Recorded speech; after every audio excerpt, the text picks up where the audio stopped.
As I mentioned earlier, you will have 15 seconds for preparation. Just keep it in mind that because 50 seconds is not a very long time, you do just 3 things. Okay, the first thing, you are going to write just keywords. Do not forget, you're not going to write sentences because you won't have enough time to write phrases or sentences. Okay, at the beginning you write your direct answer. I will tell you what I mean. I will provide you with examples so you'll understand what exactly you're supposed to do. Just one word, you write answer. For example, imagine you're going to describe one of your best friends. So in this case, for answer, just you write the name of your friend. And then after that, the first reason.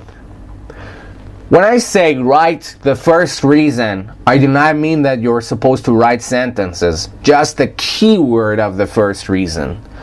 And then you're going to write the second reason. Do not forget, you must write the keyword of the second reason.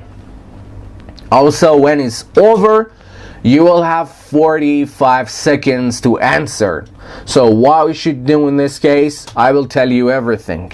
At the beginning, you must use an opening phrase, and then in that opening phrase you're going to use your answer. I will tell you what I mean by signal or opening phrases. The second step is that you're supposed to provide your first reason. Do not forget that whenever you want to provide something in order to improve your coherence, which is so important in order to get a high score in TOEFL speaking, it is recommended that you use a signaling phrase or an opening phrase. So you use your first reason in an opening phrase.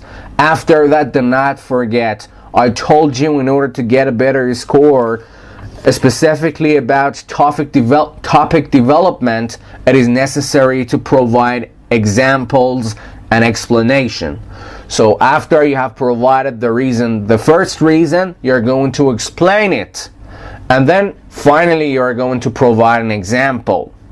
It doesn't matter, my dear friends. It is possible to use your personal experience in order to provide examples sometimes if you do not have any ideas. Step 3. Do not forget, again, for the sake of improving your coherence, you're going to use an opening phrase or a signal, and then you will provide your second reason. Do not forget that explanation and example is something which you should provide to get a better score. And step number 4, there could be a conclusion. But let me tell you something about the second reason and conclusion. If you provide your first step, signaling words and the answer, and then you provide the signaling words and reason 1, explanation, example, and you see that you do not have enough time in order to go for step number 3 or the second reason, okay, this is optional. You can provide a conclusion. Forget about step 3.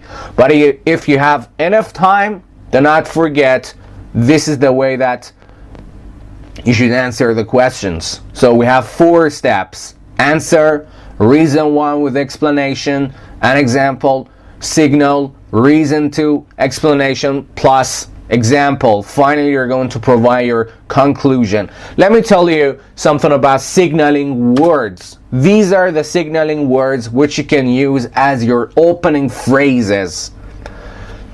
For example, whenever you want to provide your answer directly at the beginning, you can use these phrases. When it comes to, for example, I will provide you with example. When it comes to choosing a field of study at the university, I go for, for example, biology.